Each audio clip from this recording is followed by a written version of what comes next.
Hello, Player One. Welcome to the Gaming History Club. My name is Gabby. Hello, and I'm JP. Happy Valentine's Day, Player One. Never mind if you're a single player or a dangerous duo, we are going to celebrate Valentine's Day by giving you the history of co-op games. So get ready, sit back, relax, and let's go through the super exciting history of co-op games together.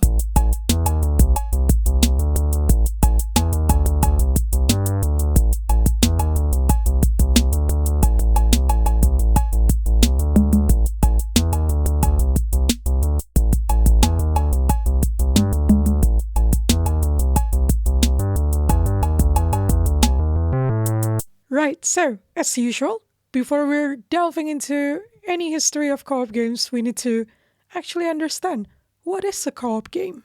What is a co-op game, Gabby? What is a co-op game? What sets it apart from other types of games that you can play with other people? So, it's a specific type of multiplayer game, usually two, but any amount of players really, as long as it's more than one. Yeah, traditionally it's two. It has to be at least two, right? At least two, Yeah. exactly. So they join forces, team up versus the computer to play the game. There is a unique sense of intimacy in co-op games because there is no competition between the players. The only competitor is the computer. So the experience of playing the video game can be equally shared amongst players. So you asked before, what's the defining characteristic of a co-op game, right? What set them apart from other multiplayer games is that the players do not compete. So the challenges the player face can only be overcome by working together, and we either lose together or win together. I mean, I should really say we either win together or lose together. I don't know why I even say we lose together first. We are really hammering home this fact, but it's true. This is the defining thing that makes it different, and it's also probably what we love the most about co-op games. You know, you can enjoy the storytelling, and there's no sense of competition, so there's no need to get excited in that kind of way. It's more like going on an adventure together in like a Dungeons and Dragons role-playing game, you know, where you got the dungeon master and you got your friends and you set out on this quest together. You get that vibe from it more than like a sprint, against each other, if that makes sense. Yeah, it's a team problem solving kind of spirit, basically. Exactly, and that's where this really true intimacy comes from, and I think that's what makes co-op games very special, really. Yeah, and elements of co-op games have been around since the very beginning of gaming, before any co-op games actually existed. Games such as Pong Doubles, for example, made by Atari in '73. In the game, two teams, each made up of two players, would play Pong against each other. So instead of two pedals and a ball, like classic Pong, there was four pedals and a ball. This could be the first time in gaming where two teams of two face off against each other. Yeah. Well, this is not actually in the true spirit of co-op. It's worth mentioning because this game may be the first video game that a non-technical / computer audience could play team up in pairs and play a game. Pong Doubles may have very well been the first time where we have two groups of players, like Group A and Group B, Yes. rather than just player A and player B. So there's a little bit of that co-op thing, a little bit of an element there happening already, where you are, as a group of players, a team of players. Yeah, a team of players. I think that's the keyword here. But while Pong might not actually be the first co-op games, what is actually the first co-op game? Yeah, so the very, very first co-op game, true by its definition, and it fits all the criteria, even when we look at it nowadays, right? That will be a game made by Atari, released in 1978. It was an arcade game, and it was called Fire Truck. Fire Truck is a black and white game. The foundation came from a game released by Atari in the previous year, which was called Superbug. And that was a driving game that scrolls into all directions, right? Mm-hmm. And then Fire Truck was kind of like a modification to this game. So players would work together to drive a fire truck through traffic as far as possible without crashing, while avoiding parked cars and oil slicks. So the front player controls the gas, brakes and front steering of the fire truck, while the standing player at the back steers and controls the sway of the back of the truck. The front player also has a horn, and the back player a bell that serve no purpose whatsoever in the game other than driving each other crazy, apparently. So I love how that was always a part of co-op video gaming already too, driving each other crazy with little sound buttons that serve no rhyme or reason. You have the gimmick there, basically. You know what? I was really looking to play Fire Truck when we visited the arcade last time, but I couldn't find it. Is it not around anymore, you think? Who knows? You know, with arcade cabinets this old, I mean, 1978, yeah, goodness. It's hard enough trying to find, like, you know, the Golden Age games sometimes, you know, like Space Invaders. It's not exactly easy finding That's cabinets true. like that, yeah? Yeah. Let's get back to Fire Truck. The programmer of Fire Truck, Howard Delman, he said in an interview that the game grew out of a brainstorming session in which someone asked, why are there no two-player cooperative driving games? What a great question to ask, by the way. The reason, I guess, was that no one had been able to figure out what that would be. But someone realized that fire trucks required two cooperating drivers, and the game was born. He continues on to say, I can't remember how it came to be that Fire Truck was an extension of Superbug, but since it was, I was the logical person to implement it. There was one challenging aspect to Fire Truck's development, and that was coming up with a way for one person to play it alone. I needed to create a computer intelligence which Superbug didn't need, and I had to be able to drive either the front or the back. I did do it, but it took a lot of tweaking to get something that would feel okay without feeling over-controlling. The results were a single-player game based on Fire Truck, and that game was called Smokey Joe. Howard Delman would continue to contribute to Atari's success, working on games such as Asteroids and Snake Pit. Wow, so basically he managed to make Fire Truck to be a single-player game too, which is called Smokey Joe. Yeah, that's it. Absolutely, yeah. Ah, interesting. So there was Superbug, a racing game where you drive in all directions. That's been modified to becoming a co-op game with a fire truck, which has then been modified again in case you don't actually have a second player around. To be Smokey Joe. Yes. Yeah, no, absolutely. but that's inclusive. That's nice. But unfortunately, co-op games for the arcade appeared to actually be non-existent for another 3 years after Fire Truck. Luckily, in the early 80s, seemingly out of nowhere, many co-op games start coming out. Starting with Wizard of War in 81. It's a shoot-'em-up game you can easily imagine by thinking of Pac-Man, but instead of playing Pac-Man, you're a wizard shooting enemies. And Wizard of War featured a two-player co-op mode. Other famous examples from the golden age of the arcade would be Joust, Mario Brothers, and Ice Climbers. Co-op games made sense financially from a business standpoint too, of course. There was a chance of making double the money at the same time. Yes. Because, of course, you're using one cabinet, two people can play, the money's double.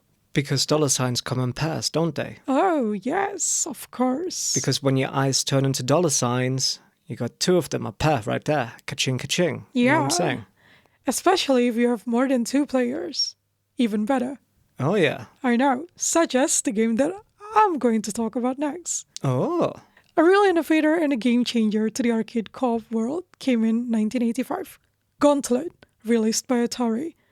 Gauntlet was the original 4-player arcade game, designed by Ed Locke, who also worked on Atari big hitters like Asteroids and Centipede. It is said that Ed's son kept begging him to make a D&D game, basically. A good son. I know. You tell Ed what you want, little fella. Like, you know, do us all a solid one here. Exactly. And Gauntlet is a fantasy-themed hack-and-slash game and one of the first multiplayer dungeon crawl arcade video games. The arcades in the US were starting to struggle in the early to mid-80s, and Atari looked for ways to increase revenue without increasing the price per play. As players were hesitant to insert more than a quarter to play, here is what we were talking about before. Atari figured out a way to make an extra earnings. Not only did they double the player capacity from 2 to 4, Atari pioneered the drop-in and drop-out style of joining and quitting the game. It's crazy how some things you never even think of as being an invention. You just kind of assume they've always been there. Like, Another example is like the pause button on a video game console. Oh yeah. I can just pause the game. I can just stop it right now. I can, take the washing out, something like that, or I can grab a beer from the fridge. I can take the dog for a walk. You think these things have always been around? Nuh-uh, someone actually came and, changed the entire gaming sphere with these little inventions. No, that's very true. We kind of take them for granted these days. I don't even remember playing a game that didn't have this drop in, drop out style of, joining someone. Yeah, Crazy. for a multiplayer, right? Yeah. Especially in the arcade. So, yeah, it's definitely something that existed since we were born, I guess. So that's how it is. Thank you, Gauntlet. Yeah, this was feared too risky a move at first when the idea was proposed at Atari. Unsure if four people would be happy to play together. I mean, would you really like the playmate that you have? Or, they were worried about that first. But Yeah, I can see why, because it's cool if you have like, yourself and three other friends and you want to play together. But, that's true. But what happens if you're like just playing a game by yourself and two random stranger kids come along? They're like 2 years older than you. They're like so much taller. They come along and they say, "Oh, can we play some Gauntlet with you, fella?" How would that It's an work? opportunity to make friends. But I do agree with you. It is actually quite difficult. We did play Gauntlet. Basically, me, JP, and brothers, if you remember from our New Year's special episode. So we play Gauntlet and we realize how much communication we actually need to make sure we're all going to the right direction. Yeah. Things were happening like left, right, and center in this game. Like it was crazy. You actually did need to talk and say like, "Hey, let me pick this up. Can we walk in this direction?" Yes, Yeah, that's true. absolutely, yeah. So it can get pretty chaotic when you don't actually work together cooperatively. So there you go, why it's called co-op game anyway. But yeah, Ed told them to just get on with it, and good job he did, because there you go, we have Gauntlet. Such a great game. I found a cool bonus fact about Gauntlet, by the way. So, it was common practice to test a new arcade game at select locations before a wide release. The operator was given the cabinet for free, but in exchange, they couldn't promote it as a precaution against competition.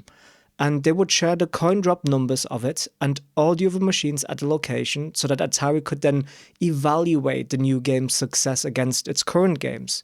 But when Ed Locke came by to check on Gauntlet during its field test, he found developers from Sega snapping photos of the cabinet. Oh no. Atari pulled it from that location and didn't work with the operator henceforth.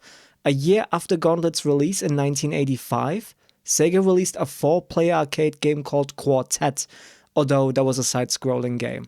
So you can already see here the corporate espionage of video game development. It's like a heist. Exciting days in the video game industry back then. Let's see what else was happening. So we took a look at the arcades, right? What about home consoles though? So in the very early days of home consoles, we would have had to wait a while for true co-op games to actually come around. So while the Magnavox Odyssey did come with 2 controllers, it was also, and I mean this in a very respectful way, primitive. It may be a video game console strictly speaking, but practically it was like controlling a square on a screen in a very limited way, okay? Yes. Most home consoles at the very start of video games were, after all, just Pong clones. So while multiplayer was certainly not unheard of, there were a few examples of true co-op games here already. The earliest example of a game featuring co-op mechanics was the video card number 10 for the Fairchild Channel F, released in 1977. Video card 10 came with Maze and variations of the game Maze called Jailbreak and Trailblazer. The game is simple. Each player has a square and needs to escape from a common enemy square in a maze-like setting. The players can choose to work together to escape or find their own way out independently. The different variations of the maze change how much of the level is visible on screen, so the difference between Maze, Jailbreak, and Trailblazer. So the way the Fairchild Channel F games worked is you actually got like one video cartridge, and on that cartridge you'd get like 2 or 3 different games, right? And in this instance, it was like the same game, but like slightly different variations of it. Yeah. Yeah. Since this is the first time we talk about the Fairchild Channel F, by the way, can I just let's just very briefly give it some respect by sharing some super important innovations that the Fairchild Channel F, which is Channel Fun, brought us. Okay. Yeah, As go for it. It's a really important contributor to video game history, and I'd really love to talk about this console, right? It was released in November 1976 in North America, and is the first video game console to be based on a microprocessor rather than transistor to transistor circuits that we used to have. So that is a big step for computing power in general, not just for video games. That's something we'll touch on another time, though, to kind of explain what that actually means a little bit better. Also, it was the first to use interchangeable ROM cartridges, meaning more games could be bought for the system after you bought the home console. Players didn't need to buy a whole new system again just to play some more games. Because let's remember, the Magnavox Odyssey's cartridges, they changed the console's circuitry inside. The games already lived inside of the console. The cartridges just changed the settings. The games were not inside of those cartridges, right? That's true, because technically with Magnavox Odyssey, it's just changing the way the box, the pixel, are showing on the screen and how it's programmed to interact with the controller. Not really different games, right? In a very complex way, it goes back again to this whole, TTL rather than microprocessor way of building it. The Channel F also ushered in the second generation of video game consoles, rendering what came before it obsolete. And although it would be overshadowed by the massive success of the Atari 2600, the Channel F is the oldest home console that resembles a modern home console today. So while Magnavox Odyssey may be the first technical home video game console ever made, probably the Fairchild Channel F deserves like extra mentioning in that space, though, because it's just so much more like what we have today compared to the Magnavox Odyssey. Similarly to the games in the arcade, co-op games for home consoles didn't really exist until the third generation of home consoles was released in the early to mid-80s, or also known as the 8-bit generation. Basically dominated by the NES and Sega Master System during that era. Yes, Sega does what Nintendo don't. God, one of the most classic video games pun. Yeah. No friendo. No friendo, yes. We are so lame. I'm sorry.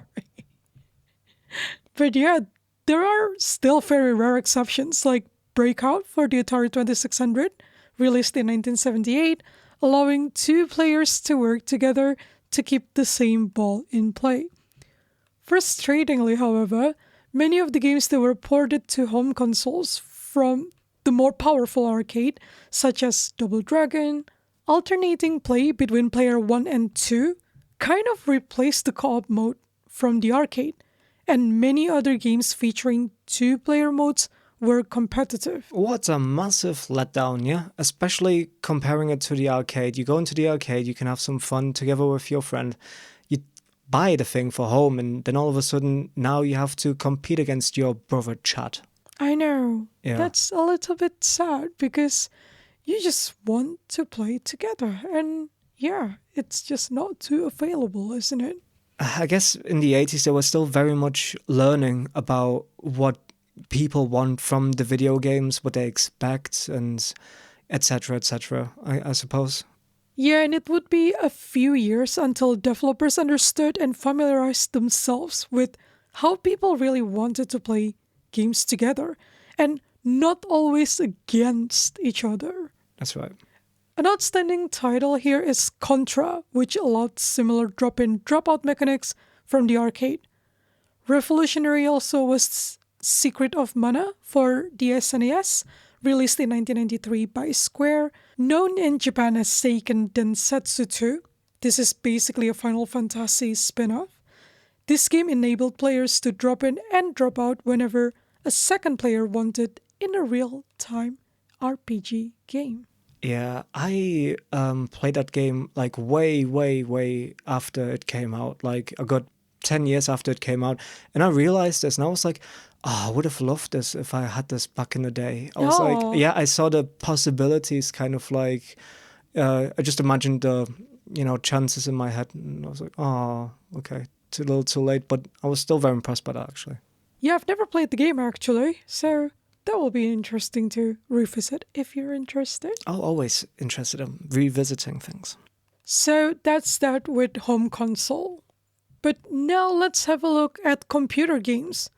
Here, as expected, we see very early implementation of co-op games too. In a place all too familiar by now, the universities and research labs of the United States of America. It always starts there somehow. That's right, it's either America or Japan. That's true. Before we normal people had computers at home, especially ones that came with a monitor or the internet for that matter, computer application concepts, including games, were already well underway taking shape. Let's talk a little bit about Plato again. Who's Plato? Well, he was the student of Socrates, Okay. teacher of Aristotle, of course. Oh wait, no, you. Oh right, no, you mean the computer, Yes, right? that's Right. true. No, oh no, you mean the programmed logic for automatic teaching operations, Plato, don't you? Yeah, it's teaching as well, but not teaching Aristotle, this one. Seasoned gaming historical player ones will already be familiar with Plato actually from our episode when we looked at some of the first 3D games. Shout out to Spacem. Spasm. No, it's Spacem. Yeah, Spasm. Yeah, I know. We're still talking about this until now. Well, those games came just a year or two earlier on Plato. They were multiplayer rather than co-op. That's right. That's right. Plato also gave rise to many of the first RPGs and dungeon crawler games, known as MUDs, multi-user dungeon. Is it MUDs or is it MUDs? Like, I mean, no one ever came up to me on the streets talking to me about multi-user Mods? dungeons. Yeah, that's true. Yo, you want some MUDs? Actually, that might be mods. Player ones out there, let us know. Is it mods? Is MUDs? Like a general user interface, I'll just go up to you like, yo, check out this GUI. You know what I mean? They ain't saying GUI. Yeah, you're It's right. like, yo, look, this GUI, and it sounds funny AF. Anyway, I wanted to spell it out, so I did spell it out. Okay. It seems we must thank Dungeons and Dragons for bringing a lot of structure to video games, including co-op. That's probably something worth exploring in the future, right? Yeah, I feel like this is going to, uncover a whole lot of things if we just take a look at what Dungeons and Dragons, how did it impact video games in general? Because there's so many concepts, there's so much inspiration that we take from Yeah. Dungeons and Dragons gameplay, actually. Influenced by Dungeons and Dragons. It's crazy, yeah. Stylistically, gameplay-wise, yeah. Definitely excited to explore that one day for our future episodes. Well, let's talk about what's likely also the first 3D RPG computer game then, Moria. Accessible only to those select few people that Lady Destiny chose to make computer game players back in 1975. You could actually join up to 9 other players in a group here, cooperatively. Wow. Yeah. Moria was a first-person perspective RPG and featured traditional RPG elements, so we're talking skill points, job roles, food and water supplies, spells. The game looked on screen, you would see 2 vertical boxes on the left and right side of the screen, and you'd see things such as your inventory, your stats, and the other group members. In the middle of the screen, you had a smaller, more horizontal box with a wireframe representation of the room that you're currently standing in. So very, very ahead of its time and really trying to push the boundaries of what's actually possible here with computers. Very, very early already in 1975. Very ambitious, Yeah. let me tell you. Moria allowed up to 10 players to travel as a group through 248 dynamically generated mazes. So again, it's not like they, pre-made these levels. They just programmed them to be dynamically generated. Oh, wow. Different every time. It also had gameplay elements such as building camps and leaving behind so-called strings to help you find your way back to certain locations. Reminds me a little bit of Colossal Cave Adventure. Yeah, that's true. PC games would continue to feature co-op games, especially with Breakthrough Network games, so Doom from 1993, and then the following three super successful ID Software games, Doom 2, Quake, Quake 2, they all featured co-op modes, extensions to the single-player campaigns with tweaked difficulty. But co-op modes always seem to be neglected a little bit throughout gaming history as a whole. Many games that could reasonably have had co-op modes built in often just didn't. For PC games in the 2000s, it appeared that co-op modes were often neglected in first-person shooters the most. Instead of featuring two extremes, instead you'd have a single-player campaign and a full-on multiplayer. And not like a specific co-op as such. Yeah. Unreal Tournament, Doom 3, Quake 4, Half-Life 1 and 2 titles, these all came without built-in co-op modes, sadly. Yeah, because it seems like you're always against other groups or other players instead of together beating the computer in that sense. Yeah, I mean, I can sort of understand it if you think of it in terms of computer games, because obviously the chances is quite high that you are either alone or you are playing through a network, either, internet or like a LAN, like a local multiplayer. Yeah, that's true. Right? So co-op must have felt very niche for these people to build into their games. It's just really sad because, again, if it's quite reasonable to implement it quite easily, you often look at it like, oh, it's such a shame. Because you don't think of it as taking long. I guess it's kind of like accessibility in video games, where the guidelines will tell you, well, the easiest way to do it is if right at the start from your game design, you already have accessibility in mind. And then like the most basic options will be quite easy to implement. And I think maybe the same would be for co-op, where like if you don't think about building in a co-op mode until you've almost finished the game, it's probably pretty difficult then. But if you always, have it in mind right at the start, it's probably kind of easy to implement, I guess. I don't know. I'm going off on a bit of a tangent here. It is said that thanks to Gears of War's popularity, co-op had a small resurgence then, with the very popular Gears of War third-person shooting, drop-in, drop-out style of gameplay again, of course, yeah. Yeah, and I guess that's the interesting thing about co-op games, is the change in dynamic that co-op games have when the players are physically in the same place, like couch co-op, and playing co-op online. The internet has benefited co-op games by providing instant access to players ready to team up for an adventure. Split screen is no longer necessary. You can have your own screen. Your friend can have their own screen, and you can still play together cooperatively. And that comes especially with the 7th generation of consoles from PlayStation 3. Yeah, and Xbox Wii, the Wi-Fi generation of video game consoles. Yes, and modern games built purposefully for co-op, like The Way Out, It Takes Two, Left 4 Dead, often take place online now. In many ways, it's sadly easier because you don't need to line up your schedules, you don't need to share screen, bringing a gamepad, never mind a memory card. Oh yeah, that was a thing back then. That's true, or even a second console to hook it up together. Yeah. Daisy chaining your console together. Exactly.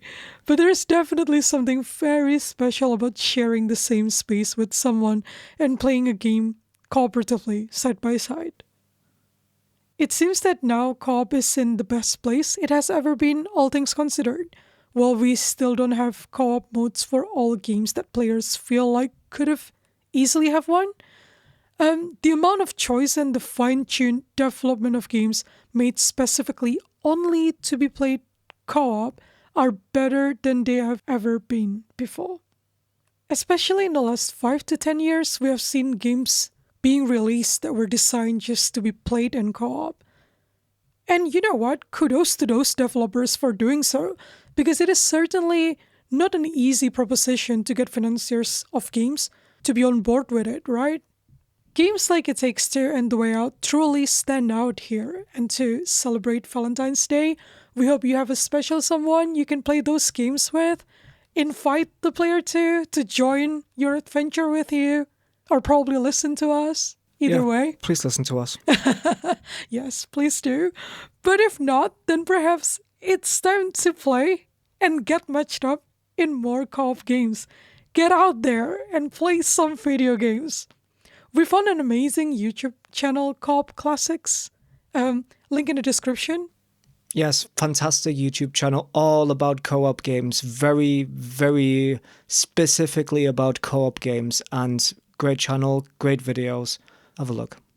We hope you've enjoyed this episode, Player One, as you, me, and Gabby cooperatively dungeon crawled through the history of co-op games. We thank you for avoiding friendly fire and sharing your experience points with us. Yes, we know we haven't actually delved into a lot of the modern co-op games, but we hope you've enjoyed listening to the history of how co-op games came to be. As usual, new episodes of Gaming History Club are released every second Wednesday, so make sure you subscribe and follow us on our social media. Say hi to us by visiting our website, gaminghistory.club, and let us know what topics you'd like to hear, or simply share your favorite video game stories with us. Come back in a couple of weeks, Player One, when we look at the rise and the fall of the most prolific gaming convention ever, E3. See ya.